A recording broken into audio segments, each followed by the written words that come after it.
तारीख थी 26 दिसंबर 1991। उस दिन सोवियत संघ को औपचारिक रूप से भंग कर दिया गया था। उसके 15 टुकड़े हो गए थे। उससे एक दिन पहले यानी 25 दिसंबर 1991 को सोवियत संघ के तब के राष्ट्रपति मिखाइल गोर्बाचोव ने इस्तीफा दे दिया था। उसके बाद क्रेमलिन से सोवियत ध्वज को उतार दिया गया। रूस अब अलग देश था। बोरिस येल्त्सिन को 9 स्वतंत्र रूसी राज्य का राष्ट्रपति बनाया गया। उस घटना के बाद दुनिया बाइपोलर से यूनिपोलर हो गया था, एक ध्रुवीय। रूस के सुपर पावर का ओहदा छिन गया था। उसकी अर्थव्यवस्था बिखर चुकी थी, सैन्य ताकत कमजोर पड़ रही थी, वहां माफिया और भ्रष्टाचारी हावी हो गए थे। तब कोई नहीं जानता था कि इन मुश्किल हालातों में एक ऐसा नेता उभर कर आने वाला है जो आने वाले साल में रूस को फिर से आसमान की बुलंदी पर ले जाएगा, उसे दोबारा वर्ल्ड पावर बना देगा। मैं बात कर रहा हूं व्लादिमीर पुतिन की। 2025 में अगर सबसे ज्यादा कोई वर्ल्ड लीडर सुर्खियों में रहा है तो वो व्लादिमीर पुतिन है, रूस के मौजूदा राष्ट्रपति, वैश्विक राजनीति का एक बड़ा नाम। इस वीडियो में मैं बताऊंगा कि पुतिन ने कैसे असंभव को संभव कर दिखाया।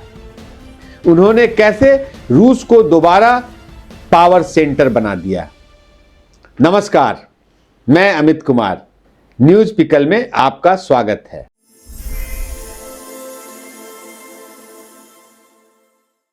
पुतिन की कहानी एक मजबूत नेता की तो है ही, जिसने दुनिया की राजनीति को काफी प्रभावित किया है, लेकिन वो लगातार विवादों में भी रहे हैं। उन्हें भारी आलोचनाओं का भी सामना करना पड़ा है। आलोचक उन्हें सत्तावादी तानाशाही स्थापित करने का आरोप लगाते हैं। यूक्रेन युद्ध की वजह से भी उनको कटघरे में खड़ा किया जाता है।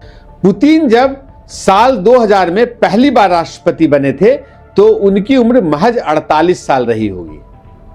आज वो 73 साल के हैं। इस बीच अमेरिका में 5 राष्ट्रपति बदल गए, लेकिन पुतिन रूस की सत्ता पर जस का तस काबिज हैं। पुतिन ने कैसे रूस को बदल दिया, यह कहानी बहुत दिलचस्प है, सबको जानना चाहिए। सबसे पहले उनके अर्ली लाइफ और उनकी पॉलिटिकल जर्नी को जान। पुतिन एक सामान्य मजदूर वर्ग के परिवार से थे। उनके पिता ने सेकेंड वर्ल्ड वॉर में हिस्सा लिया था और उनकी मां एक फैक्ट्री मजदूर थी। लेनिनग्राद यूनिवर्सिटी से कानून की डिग्री लेने वाले पुतिन ने अपने करियर की शुरुआत सोवियत खुफिया एजेंसी यानी केजीबी में ऑफिसर के तौर पर की थी। उन्होंने 16 साल तक जासूसी और सुरक्षा मामलों के विभाग में काम किया, जिसमें 6 साल वो केजीबी जासूस के तौर पर जर्मनी में तैनात रहे। फिर 1990 में लेफ्टिनेंट कर्नल की पोस्ट से खुफिया एजेंसी से रिटायर हुए।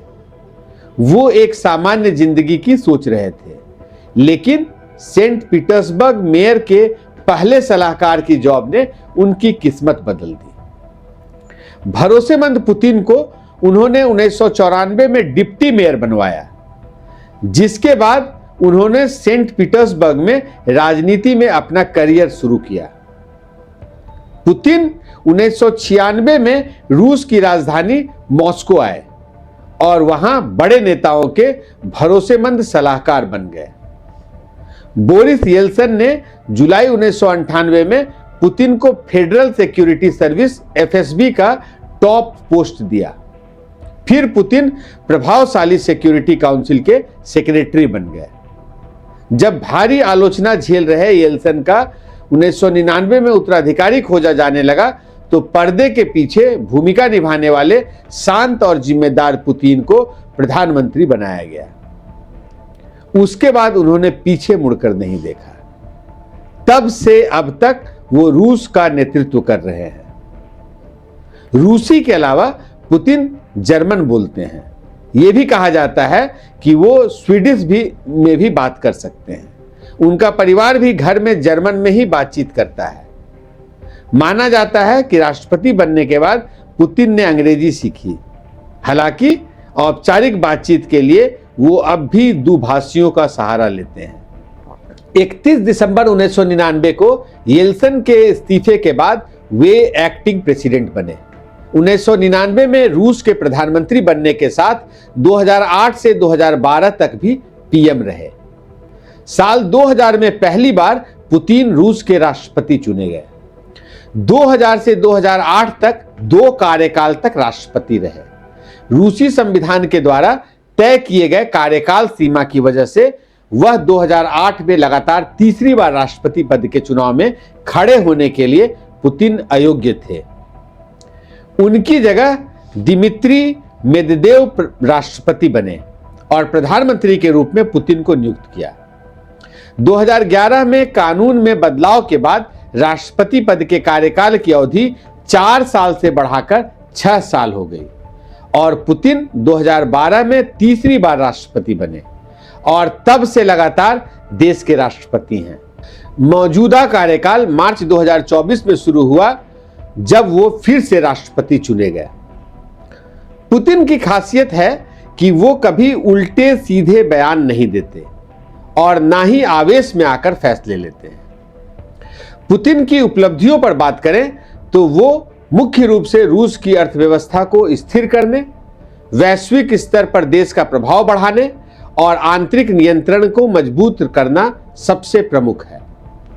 पुतिन ने सत्ता संभालते ही रूस को कमजोर करने वाले चेचेन विद्रोहियों के खिलाफ ऑपरेशन छेड़ा।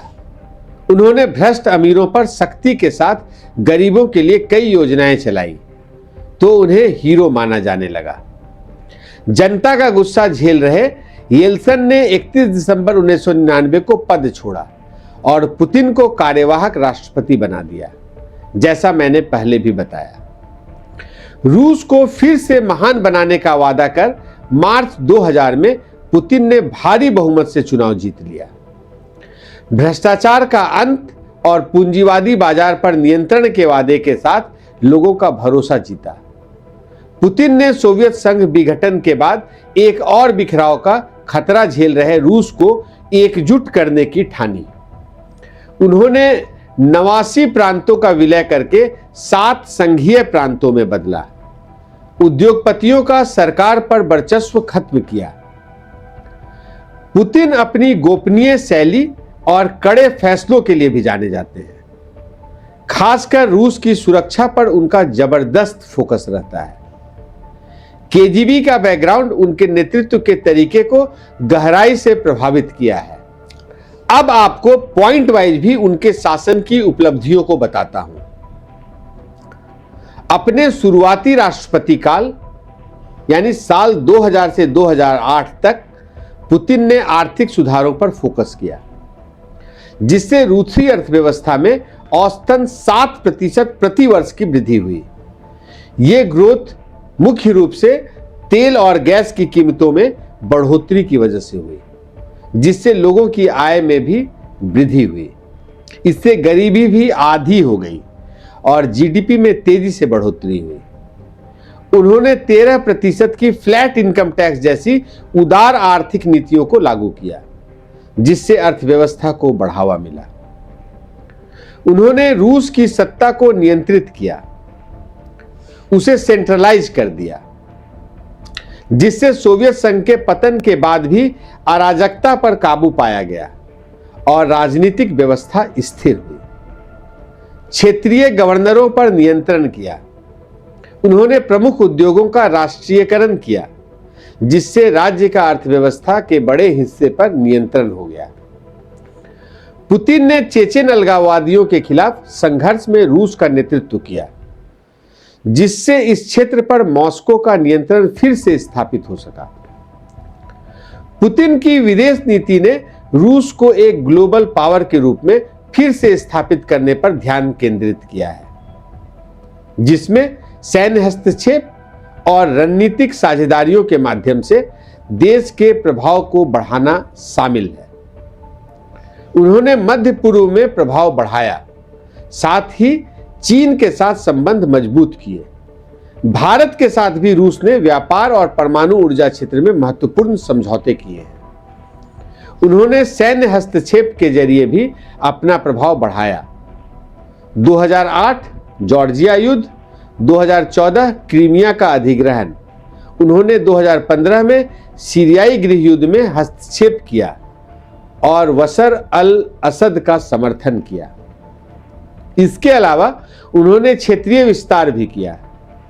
रूस ने 2014 में क्रीमिया पर कब्जा कर लिया, जिसे कई रूसी नागरिक एक बड़ी उपलब्धि मानते हैं, क्योंकि इससे काला सागर में नौसैनिक अड्डा सुरक्षित हो गया। सुरक्षा एजेंसियों की शक्ति बढ़ाई, सेना का आधुनिकीकरण किया, रक्षा बजट कई गुना बढ़ाया, जिससे रूस फिर से एक सैन्य शक्ति के रूप में उभरा। प्रधानमंत्री के रूप में अपने कार्यकाल के दौरान पुतिन ने सैन्य और पुलिस सुधारों को लागू किया। पुतिन ने एक ओर जहां रूस को फिर सुपर पावर बनाया, उसका दबदबा कायम किया, अमेरिका को फिर टक्कर देने के लायक बनाया, वहीं पुतिन के शासन की आलोचना भी की जाती है। उनकी राजनीतिक प्रणाली को अक्सर एक सत्तावादी तानाशाही के रूप में बताया जाता है, जिसमें स्वतंत्र और निष्पक्ष चुनावों का अभाव है। उन पर मानवाधिकार उल्लंघन का भी आरोप लगता है। राजनीतिक विरोधियों का दमन करने और उन्हें कैद में डालने का इल्जाम लगता है। स्वतंत्र मीडिया पर सेंसरशिप और मानवाधिकार उल्लंघन को लेकर उनके शासन को कटघरे में खड़ा किया जाता है। हालांकि पुतिन इसे देश विरोधी ताकतों पर नियंत्रण के लिए जरूरी मानते हैं। पुतिन ने बिजनेसमैन को भी साफ संदेश दिया है कि वो अर्थव्यवस्था और देश हित के लिए अपने निजी हित छोड़ दें। यही वजह है कि कई उद्योगपतियों के खिलाफ कार्रवाई की गई है। सैन्य आक्रामकता को लेकर भी पुतिन सवालों के घेरे में रहे हैं। उन पर पड़ोसी मुल्कों की जमीन हड़पने का आरोप भी लगता रहा है। 2014 में क्रीमिया पर कब्जा और 2014 से पूर्वी यूक्रेन में युद्ध का समर्थन जैसी सैन्य कार्रवाइयों की वजह से रूस पर अंतर्राष्ट्रीय प्रतिबंध लगाए गए हैं। इसके अलावा पुतिन के शासन में भ्रष्टाचार के आरोप भी लगते हैं। ट्रांसपेरेंसी इंटरनेशनल जैसे संगठनों ने भ्रष्टाचार धारणा सूचकांक में रूस को लगातार बहुत कम अंक दिए हैं। 2020 के संवैधानिक संशोधनों ने इन्हें 2036 तक सत्ता में बने रहने का मार्ग प्रशस्त कर दिया। 2022 में यूक्रेन के खिलाफ युद्ध छेड़ने पर अंतर्राष्ट्रीय स्तर पर निंदा हुई और रूस पर कड़े प्रतिबंध लगाए गए। पुतिन से जुड़े कुछ और विवादों की चर्चा करते हैं। पिछले अमेरिकी चुनाव में रूस की भूमिका विवादों में आ गई थी। अमेरिकी खुफिया एजेंसियों का मानना था कि रूस के राष्ट्रपति पुतिन ने 2020 में हुए अमेरिकी राष्ट्रपति चुनाव के दौरान डोनाल्ड ट्रंप के समर्थन में प्रचार अभियान चलाने में मदद का आदेश दिया था। आपको याद होगा कि यह मुद्दा उस वक्त बहुत उछला था और एक सरकारी रिपोर्ट में कहा गया था कि रूस ने बाइडेन की जीत के बाद भ्रामक और बिना सबूत के आरोप लगाए थे। हालांकि खुफिया रिपोर्ट में यह भी कहा गया था कि किसी भी विदेशी सरकार ने अंतिम परिणामों को प्रभावित नहीं किया था।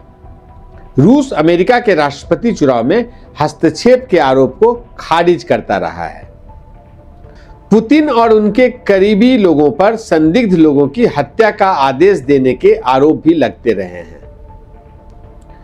क्वार्ट्ज की रिपोर्ट के मुताबिक पुतिन के कई आलोचक शामिल हैं, जैसे लिबरल राजनेता बोरिस नेत्सोव, खोजी पत्रकार अन्ना पोलितकोवस्काया और पूर्वी रूसी जासूस अलेक्जेंडर लिटविनिको। ब्रिटिश सरकार की एक रिपोर्ट के मुताबिक लिटविनिको की हत्या लंदन में पोलोनियम का इस्तेमाल करके जहर देकर की गई थी। उसमें भी पुतिन पर सवाल खड़े किए गए थे। पोलितकोवस्काया और लिटविनिको ने 1999 के बम धमाकों की जांच करने की कोशिश की थी, जिसमें 4 रूसी शहरों के 300 लोग मारे गए थे। रूसी मानवाधिकार समूह मेमोरियल के आंकड़े बताते हैं कि सैकड़ों लोगों को रूस की जेलों में उनकी राजनीतिक विचारधारा की वजह से रखा गया है। रिपोर्ट्स का दावा है कि राजनीतिक असंतुष्टों को साइबेरिया या श्रम शिविर भेज दिया जाता है, जैसा स्टालिनवादी दिनों में होता था। कुछ प्रमुख कैदियों में मिखाइल खोदोड़कोवस्की, पुसी रायट और नादिया सावचेंको जैसे नाम शामिल हैं। रूस में समलैंगिकों के साथ पुतिन का व्यवहार अक्सर विवादों में रहता है। उनकी सरकार ने 2013 में 18 साल से कम उम्र के लोगों के लिए समलैंगिकता को बढ़ावा देने पर प्रतिबंध लगाने वाला एक कानून पारित किया था। पुतिन ने कहा था कि समलैंगिक विरोधी कानून यानी एंटी गे लॉ किसी को नुकसान नहीं पहुंचाता है। रूस के न्याय विभाग ने कहा था कि इसे बच्चों की नैतिकता और स्वास्थ्य की रक्षा के लिए बनाया गया है। वहीं European court of human rights ने कहा था कि यह कानून भेदभावपूर्ण है और होमोफोबिया को बढ़ावा देता है। पुतिन के सबसे बड़े आलोचक और विपक्षी नेता एलेक्सी नेवेलनी को लेकर भी पुतिन की आलोचना की जाती है। उन्हें जेल में प्रताड़ित किए जाने का आरोप लगा था। उनकी जेल में ही मौत हो गई थी। इससे पहले नवेलनी को जहर दिए जाने का मामला भी अंतर्राष्ट्रीय मीडिया की सुर्खियां बना था। जर्मनी में हुए सैन्य टेस्ट में पाया गया था कि उन्हें घातक नोविचोक जहर दिया गया था। कहा जाता है कि रूसी खुफिया एजेंसी अपने बड़े शिकार को आसानी से मारने के लिए इसका इस्तेमाल करती है। इसको 1960 से 1970 के दशक में बनाया गया था। अलेक्सी नवेलनिक ने दावा किया था कि रूस के राष्ट्रपति के पास 100 अरब रुपए का घर है। यही नहीं, यह भी कहा था कि पुतिन अपनी गर्लफ्रेंड्स पर सरकारी खजाने से जमकर पैसा बहा रहे हैं। नवेलनी ने दावा किया था कि पुतिन का काला सागर तट पर 100 अरब रुपए का महल है। पुतिन यूक्रेन युद्ध की वजह से अभी भी पूरी दुनिया में चर्चा का केंद्र बने हुए हैं। हालांकि अमेरिका की मौजूदा ट्रंप सरकार ने रूस के प्रति रुख में बदलाव किया है। उसने रूस के प्रति दशकों से चली आ रही आक्रामक विदेश नीति को उलट दिया है। ट्रंप प्रशासन क्रेमलिन विरोधी कई कठोर नीतियों से पीछे हटता दिखता है। कई बार ट्रंप और पुतिन की बातचीत भी हो चुकी है। ट्रंप से पहले के अमेरिकी राष्ट्रपति बाइडेन का यूक्रेन के प्रति झुकाव था, लेकिन ट्रंप ने बैलेंस बना दिया है। रूस के खिलाफ वो ज्यादा बयान नहीं देते हैं।